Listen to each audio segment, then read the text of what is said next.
Check ചെയ്തിട്ട് അതിൻ്റെ mail ഇട്ടിട്ട് എൻ്റെ ബാക്കി പേയ്മെൻറ്റ് വരുന്ന പൈസ കൊടുത്ത് സാലറി അടിച്ചിട്ടാണ് ഇതെന്ത് അപ്ഡേറ്റ് ചെയ്താണോ? ഏത് 70.7 കയറി വന്ന സാധനം ആ ഫോണെന്ന് കാണിച്ച് ഫോണിങ് കാണിച്ച്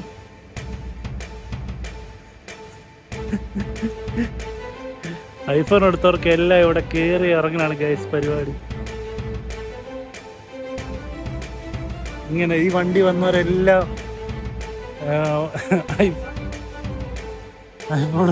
2005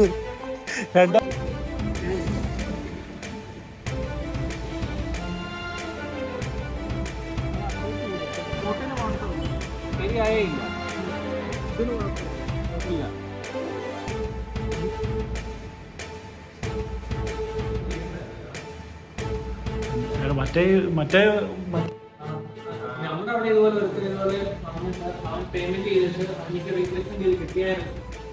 പിന്നെ വാറണ്ടി ഇല്ല.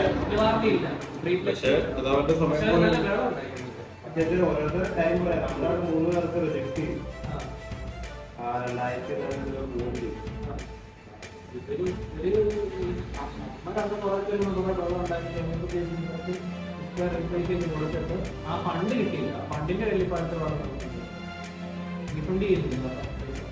റീപ്ലേസ് ചെയ്ത് കിട്ടി, ഫോണും കിട്ടി. ഒരാഴ്ച കൊണ്ട് സമയം കിട്ടും. ബാംഗ്ലൂർ പോയിട്ട് വരുന്നു.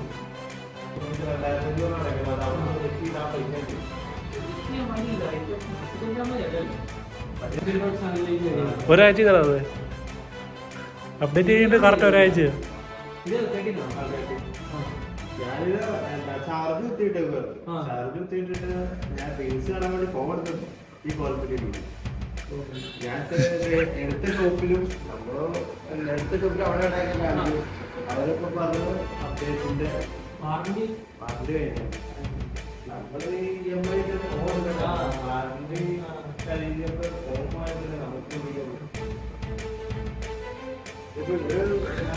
ഞാൻ പിന്നെ ഇവന്മാരെ മുന്നേച്ച് തന്നെ അപ്ഡേറ്റ് ചെയ്തു. നീ അപ്ഡേറ്റ് ചെയ്യുമ്പോൾ പോയതാണെങ്കിൽ നാളെ ഫിസിക്കൽ ഡാമേജ് ആണെന്ന് പറയാൻ പാടില്ല. കാരണം നമ്മുടെ ഫോൺ താഴെ വേണ്ടിയില്ല, വെള്ളത്തിൽ പോയിട്ടുമില്ല, ഒരു റീപ്ലേസ്മെന്റ് ഒന്നും ഉള്ളതല്ല. ഇത് പറയുന്ന എന്താണെന്ന് അവർക്കറിയില്ല.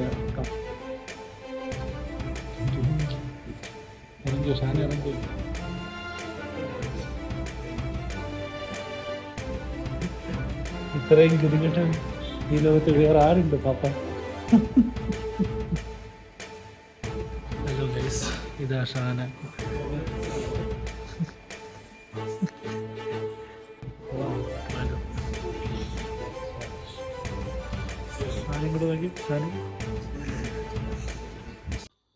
Hello friends, welcome back to my channel. അപ്പോൾ നിങ്ങൾ ഐഫോൺ മേടിക്കാൻ പോകുന്ന ഒരാളാണെങ്കിൽ ഒരിക്കലും മേടിക്കരുത്. അവസാനം മേടിക്കലെന്ന് പറഞ്ഞാൽ നിങ്ങൾ സാധാരണക്കാരാണെങ്കിൽ നിങ്ങളൊരു നോർമൽ ലൈഫ് അല്ലെങ്കിൽ മിഡിൽ ക്ലാസ് ആണ്, നിങ്ങൾ ഉറപ്പായിട്ട് ഐഫോൺ മേടിക്കരുത്. നിങ്ങൾ മാക്സിമം ഒഴിവാക്കാൻ പറ്റുമെങ്കിൽ ഒഴിവാക്കുക. അതിന് പകരം വല്ല S22 അൾട്രയോ S23യോ അല്ലെങ്കിൽ S23 അൾട്രയോ അങ്ങനത്തെ ഫോണോ. S23 ഒക്കെ നല്ല റേറ്റ് കുറച്ച് കിട്ടും. വീഡിയോ ക്യാമറ കുറച്ച് ഇതായിരിക്കുന്നത് മാത്രം ഒറ്റ പ്രശ്നം കാണുന്നത്. ബാക്കിയെല്ലാം ഫോട്ടോയാണല്ലോ, ചാർജിങ് ആണല്ലോ, സേഫ്റ്റി ആണല്ലോ, അപ്ഡേറ്റ് ആണല്ലോ, എന്തുകൊണ്ടും ബെറ്റർ ഒന്നെങ്കിൽ സാംസങ്ങോ അല്ല പിക്സലോ ആയിരിക്കും. ഒരിക്കലും നിങ്ങൾ ഐഫോൺ എടുക്കരുത്. കാര്യം എനിക്കുണ്ടായ ഒരു പേഴ്സണൽ അനുഭവം നിങ്ങളോട് പറയാൻ പോകാം. നിങ്ങൾ ഉറപ്പായിട്ട് ഇത് കേട്ട് നിങ്ങൾ ഉറപ്പായിട്ട് ഐഫോൺ മേടിക്കത്തില്ല. അതോ നിങ്ങൾക്ക് എന്നിട്ടും മേടിക്കണം എന്നുണ്ടെങ്കിൽ നിങ്ങൾ ഉറപ്പായിട്ട് നിങ്ങൾ മേടിച്ചു. ഞാൻ നിങ്ങളെ തടയത്തില്ല, കാരണം നിങ്ങളുടെ ഇഷ്ടമാണ്. അപ്പോൾ എനിക്കുള്ള അനുഭവമാണ് ഞാൻ പറയാൻ പോകുന്നത്. അപ്പോൾ നിങ്ങൾ കേൾക്കണം. എൻ്റെ ഫ്രണ്ട് ഷാന, അവൾ ഐഫോൺ 13 ആണുള്ളത്, 1 വർഷം മേടിച്ചാണ്. അപ്പോൾ വാറണ്ടി പീരീഡ് കഴിഞ്ഞ ഐഫോൺ.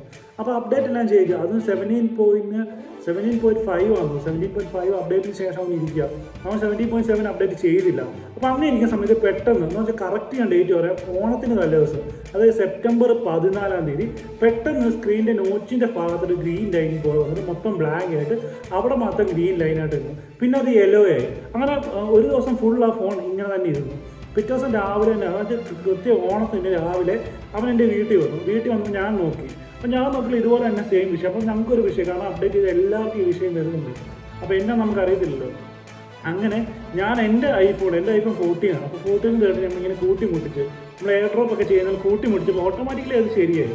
അപ്പോൾ തന്നെ ഞങ്ങൾക്കൊരു ടെൻഷൻ, കാരണം നമ്മൾ ഇത്രയും പൈസ കൊടുത്ത് മേടിക്കുന്നില്ല. അപ്പം ഇതെന്തെങ്കിലും പ്രശ്നം പറ്റിയാലോ, ഫ്യൂച്ചർ എന്നെ പറ്റിയാലോ എന്നൊക്കെ നമുക്കൊരു ടെൻഷൻ. അപ്പോൾ ഞങ്ങളപ്പോൾ എന്നെ ചെയ്തു, ഇന്ന് അതായത് ഇന്ന് സെപ്റ്റംബർ 18-ാം തീയതി ഞങ്ങൾ iCareൽ നമുക്കൊരു റിപ്പയർ നമ്മൾ ബുക്ക് ചെയ്തു. റിപ്പയർ മീൻസ് ഒരു ഡയഗ്നോസിസിന് നമ്മൾ ബുക്ക് ചെയ്തു. അപ്പോൾ അങ്ങനെ ബുക്ക് ചെയ്ത് നമുക്ക് അവിടെ ചെന്നു. അപ്പോൾ അവിടെ ചെന്നപ്പോൾ ഉള്ള അനുഭവം വളരെ മോശമായിരുന്നു. മോശം എന്ന് പറഞ്ഞാൽ അവർ കസ്റ്റമർ ഡീലിംഗ് അല്ല മോശം, ഇവരുടെ സപ്പോർട്ട് വളരെ മോശം എന്ന് പറയാം, വളരെ മോശം. അവിടെ എനിക്കുണ്ട അനുഭവം ഓരോ 15 മിനിറ്റിനും 1-2 പേര് ഈ സെയിം വിഷയം പറഞ്ഞാൽ ഗ്രീൻ ലൈൻ വിഷയമായിട്ട് ഓരോ 15 മിനിറ്റിൽ ഒരാൾ വെച്ച് എന്ന് വെച്ചാൽ എപ്പോഴും അവിടെ ഈ ഐഫോണിൻ്റെ വിഷയമായിട്ട് ആൾക്കാർ വന്നങ്ങ് നിൽക്കുകയാണ്. ഒത്തിരി ആൾക്കാർ, ഞാൻ വീഡിയോ ഒക്കെ ആ ക്ലിപ്സ് എല്ലാം ഇടുന്നു, നിങ്ങൾ ഫുള്ള് കാണുക. 15 മിനിറ്റിന് ഓരോ ആൾക്കാർ വന്ന് ഫുള്ളും പ്രശ്നം, എല്ലാവർക്കും സെയിം പ്രശ്നം. അപ്ഡേറ്റ് വന്ന് സ്ക്രീൻ അടിച്ചു പോകുന്നു, അല്ല അപ്ഡേറ്റ് വന്ന് ഗ്രീൻ ലൈറ്റ് വരുന്നു, അപ്ഡേറ്റ് വന്ന് ഫോൺ ഓഫ് ആകുന്നു. പിന്നെ വേറൊരു ഇഷ്യൂ എന്ന് പറഞ്ഞാൽ എല്ലാവർക്കും ഉണ്ടെന്ന് കോമൺ ആയിട്ട് ഇഷ്യൂ. ഇപ്പം ഡ്യൂപ്ലിക്കേറ്റ് വാട്സ് എന്തെങ്കിലും ഇട്ട് കഴിഞ്ഞാൽ അത് 18 വരുമ്പോഴേക്കും ഓട്ടോമാറ്റിക്കലി വർക്ക് ചെയ്യാതാവുക. അത് നമുക്ക് പോട്ടേന്ന് വെക്കാം. ഈ ഇത്രയും കോസ്റ്റ്ലി ആയിട്ടുള്ള ഫോൺ, അപ്പോൾ ഞാൻ എടുത്ത ഫോൺ 60 രൂപയ്ക്കാണ് iPhone 14 എടുക്കുന്നത്, അവൻ 58 രൂപയ്ക്കാണ് iPhone 13 എടുത്തത്. ഇനി എത്ര പേര് 72 രൂപയ്ക്ക് ഇത്രയും കോസ്റ്റ്ലി ആയിട്ടൊരു പ്രൊഡക്റ്റ് മേടിക്കുമ്പോൾ എന്തുകൊണ്ട് ഇങ്ങനത്തെ വിഷയം വരുന്നത്? എന്തുകൊണ്ട് ഇവർക്ക് അതിനൊരു മറുപടി പോലും ഇല്ല? ഇപ്പം ഞങ്ങൾ അവരോട് പറഞ്ഞു ഫോൺ ഒരു ഫിസിക്കൽ ഡാമേജും ഇല്ല, നിങ്ങൾ ഫോൺ നോക്കിക്കോ. അവനാണ് ഫോൺ എടുത്ത് ഫുള്ള് നോക്കിയിട്ട് കാണിച്ചു, ഒരു സ്ക്രാച്ച് പോലും ഇല്ല. അവൻ അതുപോലെ നോക്കുന്ന ഫോണാണ്. ബാറ്ററി ഹെൽത്ത് വരെ 90% ഉണ്ട്. ഒരു വർഷമായിട്ട് ബാറ്ററി ഹെൽത്ത് വരെ 90% ഉണ്ടെങ്കിൽ അവൻ എന്ത് കെയർഫുള്ളായിട്ടാണ് ഫോൺ നോക്കുന്നത്. അപ്പോൾ അവരോട് പറഞ്ഞു, ഞങ്ങൾ എന്നിട്ട് പറഞ്ഞു ഇങ്ങനെ ഫോൺ വിഷയം. അപ്പോൾ അവർ പറഞ്ഞു 2400 രൂപ നിങ്ങൾ പൈസ അടയ്ക്കുവാണെങ്കിൽ അത് ഡയഗ്നോസിസ് ചെയ്യുമ്പോഴേക്കും അവരുടെ മീൻസ് ബാംഗ്ലൂരിൽ നിന്ന് അത് റിജക്റ്റ് ആവണം, ആ പൈസ പോകും. എത്ര രൂപയാണ്? 2400 രൂപ പോകും. അല്ലെങ്കിൽ നിങ്ങൾക്ക് അത് ഓക്കെ ആവുകയാണെങ്കിൽ മാത്രമേ നിങ്ങൾക്ക് ഫ്രീ ആയിട്ടുള്ള റീപ്ലേസ്മെൻറ്റ് കിട്ടത്തുള്ളൂ. ഇതിനകത്തൊരു 90% ആൾക്കാരും പറയുന്നത് മീൻസ് നമ്മളിങ്ങനെ ഡയഗ്നോസിസിന് 2400 രൂപ കൊടുക്കും, അവർ റിജക്റ്റ് ചെയ്യും. അങ്ങനെ വീണ്ടും എല്ലാ ആൾക്കാർക്കും ഈ സെയിം വിഷയം, ഡയഗ്നോസിസിന് കൊടുക്കും റിജക്റ്റ് ചെയ്യും, ഡയഗ്നോസിസ് കൊടുക്കും റിജക്റ്റ് ചെയ്യും. ഒരു 100 പേര് കൊടുത്താൽ 1-2 പേർക്കൊക്കെ അത് കിട്ടാറുള്ളൂ. അതും വാറണ്ടി പീരീഡിന് ശേഷം. വാറണ്ടി പീരീഡ് കവറാവും, ഞാൻ പറയുന്നില്ല വാറണ്ടി പീരീഡ് കവറാവുന്നതെന്ന് പറയുന്നില്ല, വാറണ്ടി പീരീഡ് കവറാവും. ഓർത്തോണം, ഏറ്റവും മിനിമം ബേസ് ഐഫോണ് 50 രൂപയിൽ മേളിലാണ് കറൻ്റ്ലി വിലയുള്ളത്. ഇത്രയും വിലയുള്ള സാധനത്ത് 1 വർഷം വാറണ്ടി, ഓക്കെ പോട്ടെ, 1 വർഷം വാറണ്ടി, അവർക്ക് മിനിമം ഹാർഡ്വെയറിന് സെക്യൂരിറ്റി കൊടുക്കത്തില്ലേ? എന്ത് മോശമായിട്ടാണ് അവർ ഐഫോൺ ഉണ്ടാക്കി വെച്ചിരിക്കുന്നത്. എൻ്റെ ഒരു iPhone 4S ഉണ്ടായിരുന്നു, വർഷങ്ങളോളം ഞാൻ യൂസ് ചെയ്തത്, വർഷങ്ങളോളം പറഞ്ഞാൽ 5-6 വർഷം ഞാൻ യൂസ് ചെയ്ത ഫോണാണ് 4S. ലാസ്റ്റ് അതിൻ്റെ ബാറ്ററി അടിച്ചു പോയപ്പോഴാണ് ആ ഫോൺ എൻ്റെ കൂട്ടുകാരിക്ക് കൊടുത്തത്. അതുവരെ ആ ഫോൺ ഞാൻ യൂസ് ചെയ്തിട്ടുണ്ട്, ഒരു കുഴപ്പമില്ലായിരുന്നു. എന്ത് ബിൽഡ് ക്വാളിറ്റി അപ്ഡേറ്റ് ഒക്കെ ചെയ്താലും ഒരു കുഴപ്പമില്ലായിരുന്നു. പിന്നെ ഇപ്പോഴത്തെ ഐഫോൺ മാത്രം എനിക്കിത് തോന്നുന്നത് ഐഫോൺ എന്തെങ്കിലുമൊക്കെ ഇവർ ചെയ്യുന്നുണ്ട്. മീൻസ് എനിക്ക് തോന്നുന്നു ഇപ്പം 16 വരാൻ വേണ്ടി ഇപ്പോൾ 13-ഉം 15-ഉം ഒക്കെ യൂസ് ചെയ്യുന്ന ആൾക്കാർ ഡീപ്രൊമോട്ട് ചെയ്യുന്നുണ്ടെന്ന് എനിക്ക് തോന്നുന്നത് വിത്ത് സോഫ്റ്റ്വെയർ. അല്ലെങ്കിൽ പിന്നെ ഇവർക്ക് എങ്ങനെയാണ് ഇത്രയും കണ്ടിന്യൂസ്ലി 1-2 ഫോണല്ല അവിടെ മീൻസ് ക്രാഷ് ആയിരിക്കുന്നത്. എല്ലാ ഫോണും ഓൾമോസ്റ്റ് 13 യൂസ് ചെയ്യുന്ന മിക്ക ആൾക്കാർക്ക് ഈ പ്രശ്നമുള്ളതെന്നുള്ളതാണ് ഇതിൻ്റെ റിയാലിറ്റി. ഇപ്പം നമുക്ക് പോട്ടെ, ഇപ്പോൾ ഒത്തിരി ഇപ്പം ലക്ഷക്കണക്കിന് സാധനം ഇന്ത്യ വിൽക്കുന്നത്, അതിനകത്ത് 1-2 എണ്ണത്തിനൊക്കെ വരുവാണെങ്കിൽ നമുക്ക് പറയാം ഓക്കെ ശരി, മൈന്യൂട്ട് മാനുഫാക്ചറിങ് ഡിഫക്റ്റ് എന്ന് പറയാം.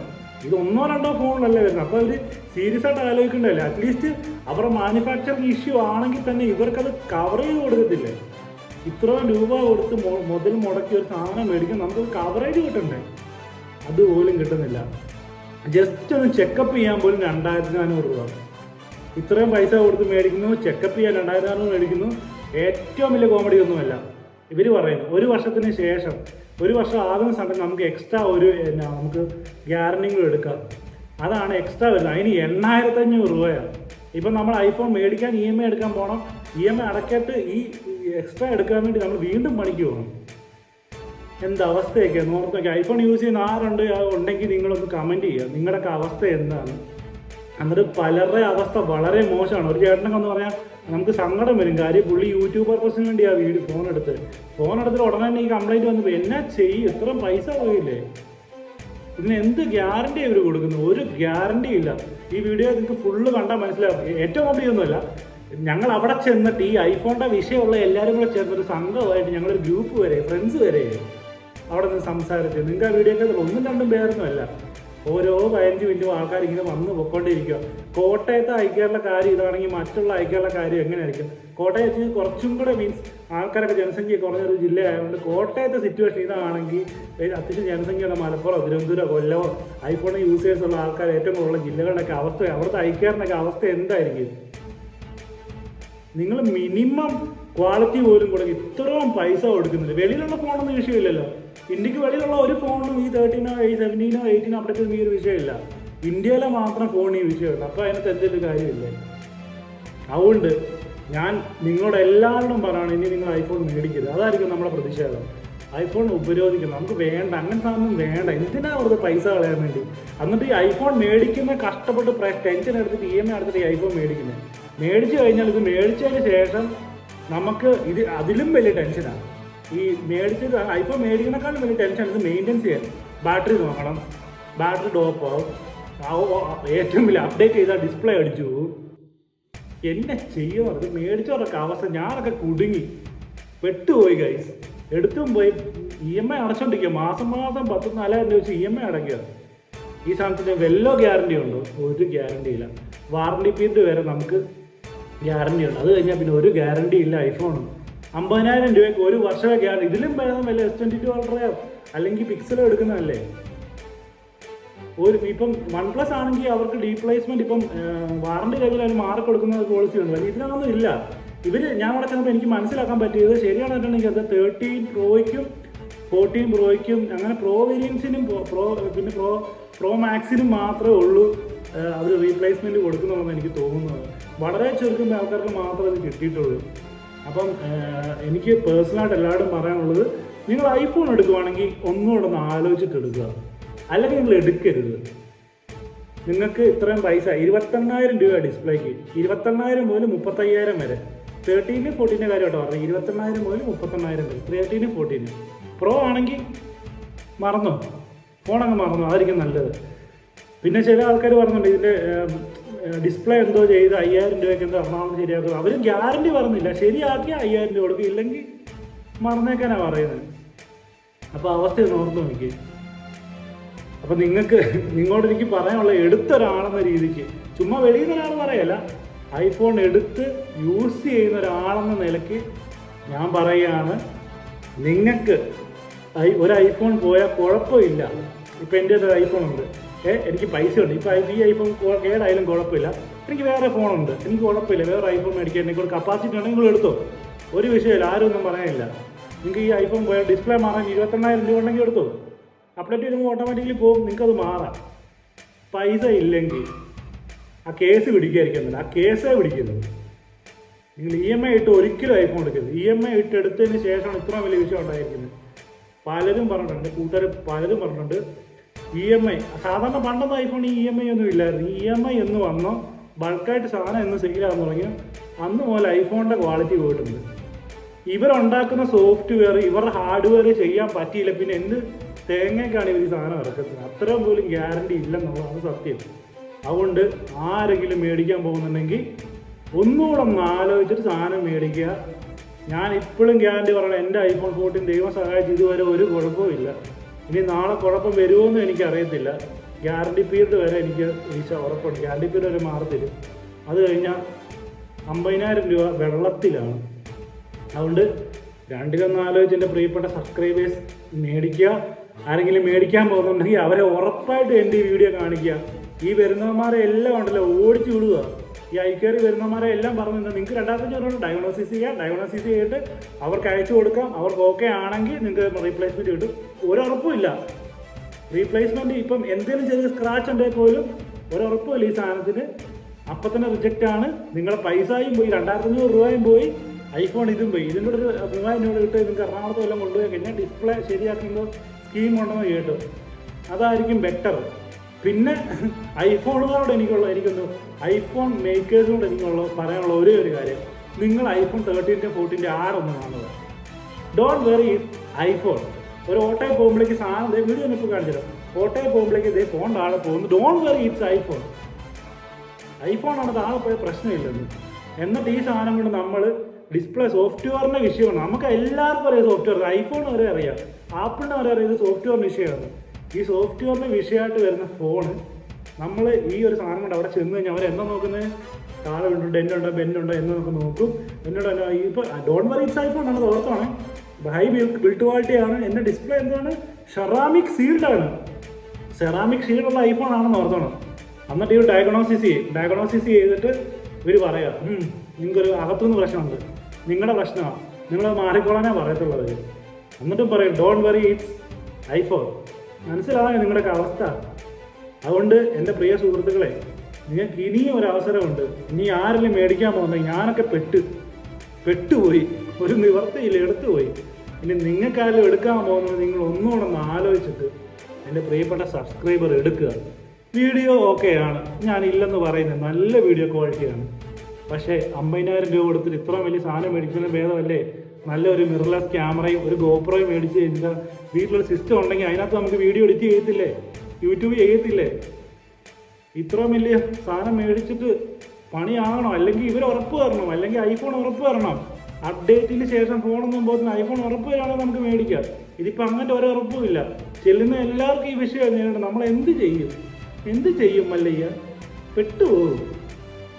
അപ്പം എൻ്റെ അനുഭവം ജെന്യുവിനാണ്, 100% ജെന്യുവിനാണ്. ഞാൻ എൻ്റെ ഫുൾ അനുഭവം വീഡിയോക്കകത്ത് പറയുന്നുണ്ട്. ആ വീഡിയോ ഒപ്പം ഞാൻ ചേർക്കുന്നുണ്ട്. നിങ്ങൾക്ക് ഫുൾ വീഡിയോ കാണാം. നിങ്ങൾക്ക് ഞാൻ പറയുന്നത് ജെന്യുവിനാണെന്ന് തോന്നിയാൽ മാത്രം നിങ്ങൾ ഞാൻ പറഞ്ഞ കേട്ടാൽ മതി. ഇല്ലെങ്കിൽ എനിക്ക് ഒരു ഇതുമില്ല. ഞാൻ ഐഫോൺ യൂസറാണ്, അതുകൊണ്ടാണ് ഞാൻ ഈ പറയുന്നത്. അപ്പോൾ നമ്മുടെ ഈ വീഡിയോ എല്ലാവർക്കും വാല്യൂബിൾ ആണെന്ന് വിചാരിക്കുന്നു. കാരണം എനിക്കുള്ള അനുഭവമാണ്. പിന്നെ നമുക്ക് എന്തൊരു റെമഡി ഉണ്ടോ എന്ന് ചോദിക്കുന്നതിനോട് വേണ്ടി എനിക്ക് പറയാനുള്ളത്, നമുക്ക് രണ്ട് റെമഡി ഉണ്ട്. ഇപ്പോൾ ഐഫോൺ യൂസേഴ്സിന് 2 ഓപ്ഷനാണ്. ഇപ്പോൾ വാറണ്ടി ഉള്ളവർക്കുള്ളൊരു ഓപ്ഷൻ എന്ന് പറഞ്ഞാൽ വാറണ്ടി പീരീഡ് ഇതെല്ലാം കവറായി കിട്ടും. ഇപ്പോൾ വാറണ്ടി തീരുന്നതിൻ്റെ തലേ ദിവസത്തിനുള്ളിൽ നമുക്ക് വാറണ്ടി എക്സ്റ്റൻഷൻ ചെയ്യാനുള്ളൊരു ഓപ്ഷൻ ഉണ്ട്. അതിന് ഐഫോൺ ബേസ് മോഡലിന് 8,500 രൂപ, 13, 14 ഒക്കെ 8,500 രൂപയാണ്. 8,500 രൂപ. ഈ ഫോൺ മേടിച്ചിട്ട് റീസെയിൽ വാല്യൂ പോലും അത്ര ഇല്ല. എന്നിട്ട് നമുക്ക് 8,500 രൂപയാണ് വരുന്നത്. 8,500 രൂപ കൊടുത്തിട്ട് നമുക്ക് അഡീഷണൽ വാറണ്ടി എടുക്കുക. വാറണ്ടിയിൽ നമുക്ക് ഡാമേജസ്, ആക്സിഡന്റ് ഡാമേജ് ഒക്കെ കവർ ഇട്ട് നല്ല കാര്യം കിട്ടുന്നുണ്ട്. അപ്പം നിങ്ങൾ ആരും ഐഫോൺ ഇപ്പോൾ വാറണ്ടി പീരീഡ് ആയി നിൽക്കുന്നുണ്ടെങ്കിൽ നിങ്ങൾ മസ്റ്റായിട്ട് അത് പോയി എടുക്കുക. 8,500 രൂപ പൊക്കോട്ടെ, സാരമില്ല. ഇത്രയും പൈസ കൊടുത്ത് നോക്കിയിട്ട് 8,500 രൂപ, ഇപ്പോൾ 50,000 രൂപ മേടിക്കുക 8,500 രൂപ നടക്കാമല്ലോ. അപ്പം നിങ്ങൾ ഉറപ്പായിട്ട് ഇപ്പോൾ 8,500 രൂപയുടെ ആ ഒരു പ്ലാൻ നിങ്ങൾ എടുക്കുക. നിങ്ങൾ ലാസ്റ്റായിട്ട് എന്നാണ് നിങ്ങളുടെ വാറണ്ടി നിങ്ങൾ ചെക്ക് ചെയ്ത് ഷുവർ ചെയ്തിട്ട് ആ സാധനം ഉടനെ പോയി എടുക്കുക. രണ്ടാമത്തെ ഓപ്ഷൻ നിങ്ങൾ അപ്ഡേറ്റ് ചെയ്ത സമയം ഇതിൻ്റെ വീഡിയോ നിങ്ങൾ എടുത്തു വെച്ചിട്ട് ഫുൾ വൈഫൈയിൽ നല്ല നെറ്റ്വർക്ക് സ്പീഡുള്ള സമയത്ത് മാത്രം അപ്ഡേറ്റ് ചെയ്യുക. കാരണം ബഗ് വരാൻ പാടില്ല. നിങ്ങൾ അതിൻ്റെ ഒരു വീഡിയോ എടുത്ത് വെക്കുക. ഈ വീഡിയോ ഒരു പ്രൂഫായിട്ട് വെക്കുക. അതിന് ശേഷം ഈ ഫോണും കൊണ്ട് പോയിട്ട് നിങ്ങൾ ഡയഗ്നോസിസിന് കൊടുക്കുക. നിങ്ങളുടെ ഭാഗത്തു നിന്നും ഡാമേജസ് ഒന്നും ഇല്ലെന്ന് ഈ ഡയഗ്നോസിസ് ചെയ്യുമ്പോൾ അവർക്ക് മനസ്സിലാവും. ആ ഒരു പേപ്പർ മേടിച്ച് വെക്കുക. അവരെ കൊണ്ട് വേറൊന്നും ചെയ്യില്ല. ആ സാധനം മേടിക്കുക. എന്നിട്ട് നിങ്ങൾ കൺസ്യൂമർ കോർട്ടിൽ നിങ്ങളുകൊണ്ട് കേസ് ഫയൽ ചെയ്യുക. നിങ്ങൾക്ക് വലിയ പൈസ ഒന്നും ആദ്യം കൺസ്യൂമർ കോർട്ടിൽ നിങ്ങൾ കേസ് മാത്രം കൊടുത്താൽ ബാക്കി കാര്യം അവർ കോടതി നോക്കിക്കോളും. നിങ്ങൾ കൺസ്യൂമർ കോർട്ടിൽ പോയിട്ട് കേസ് കൊടുക്കും. നിങ്ങൾക്ക് ഉറപ്പായിട്ട് നിങ്ങൾക്ക് അനുകൂലമായിട്ട് വിധിയെ വരത്തുള്ളൂ. കാരണം ഈ പറഞ്ഞ പ്രൂഫുകൾ ഒന്നും വരുന്ന ആക്സിഡന്റ് ഡാമേജസ് അല്ല, നിങ്ങളുടെ ഭാഗത്ത് വന്നിട്ട് മിസ്റ്റേക്ക് അല്ല. സോഫ്റ്റ്വെയർ കൊണ്ടാണ് നിങ്ങൾക്ക് പ്രൂവ് ചെയ്യാൻ പറ്റും. ഈ ഒരു ഡയഗ്നോസിസ് ചെയ്ത് നിങ്ങൾക്ക് പ്രൂവ് ചെയ്യാൻ പറ്റും. നിങ്ങളുടെ ഭാഗത്തും ഡാമേജ് വന്നാൽ പ്രൂവ് ചെയ്യാൻ പറ്റും. നിങ്ങൾക്ക് ഉറപ്പായിട്ടും കോടതിയിൽ നിന്നുള്ള പരിഹാരം നിങ്ങൾക്ക് ഉണ്ടാവും. ഇത് മാത്രമാണ് നമുക്ക് ഇപ്പോൾ ഉള്ള ഒരേ ഒരു റെമഡി. അപ്പം നിങ്ങൾക്ക് എല്ലാവർക്കും ഈ വീഡിയോ ഇൻഫോർമേറ്റീവ് ആണെന്ന് ഞാൻ വിചാരിക്കുന്നു. ഒത്തിരി കഷ്ടപ്പെട്ട് ഒത്തിരി വിഷമം കൊണ്ട് നമ്മൾ ഐഫോണൊക്കെ മേടിക്കുന്ന വളരെ അത്രയും ബുദ്ധിമുട്ടി മേടിക്കുന്നത്. അതുകൊണ്ടാണ് ഞാൻ ഈ വീഡിയോ ചെയ്യുന്നത്. എനിക്ക് ആ ബുദ്ധിമുട്ട് മനസ്സിലാവും. അപ്പോൾ ഇനി ഇതുപോലെ ആരും ബുദ്ധിമുട്ടുണ്ടല്ലോ എന്ന് വിചാരിച്ചാണ് ഈ വീഡിയോ ചെയ്യുന്നത്. അപ്പോൾ എല്ലാവർക്കും എൻ്റെ വീഡിയോ ഇഷ്ടപ്പെട്ടെന്ന് ഞാൻ വിചാരിക്കുന്നു, ഇൻഫോർമേറ്റീവ് ആണെന്ന് വിചാരിക്കുന്നു. നിങ്ങൾക്ക് ഈ വീഡിയോ ഇൻഫോർമേറ്റീവ് ആണെന്ന് നിങ്ങൾക്ക് തോന്നി നിങ്ങൾ ഉറപ്പായിട്ട് ലൈക്ക് അടിക്കുക, സബ്സ്ക്രൈബ് ചെയ്യുക. പിന്നെ അത് ഐഫോൺ ഹേറ്ററായിട്ടോ അല്ലെങ്കിൽ ഐഫോൺ എന്നൊരു കമ്പനി കയറി ഒന്നും ചെയ്യുന്നില്ല. കാരണം എൻ്റെ ഒരു അനുഭവം, എൻ്റെ ഒരു പേടിയും കൊണ്ട് ഞാൻ പേടിച്ച് ചെയ്യുന്നൊരു വീഡിയോ ആണ്. നാളെ എന്നെപ്പോലെ കഷ്ടപ്പെട്ട് ഇന്ത്യയിലെ അവസ്ഥ കഷ്ടപ്പെട്ട് ജീവിക്കുന്ന ആൾക്കാർക്ക് നമ്മുടെ ആഗ്രഹത്തിൻ്റെ പുറത്ത് സാധനം മേടിക്കുന്ന ഈ അനുഭവം ഉണ്ടാകാൻ പാടില്ല എന്ന എൻ്റെ ഒരു പേഴ്സണൽ ഒരു കാര്യങ്ങളാണ് ഞാൻ ഈ വീഡിയോ ചെയ്യുന്നത്. അതുകൊണ്ട് നിങ്ങൾ ഉറപ്പായിട്ടും ലൈക്ക് ചെയ്യുക, സബ്സ്ക്രൈബ് ചെയ്യുക, മാക്സിമം ഫ്രണ്ട്സിന് ഷെയർ ചെയ്ത് കൊടുക്കുക. അപ്പോൾ this is me Akhil signing off.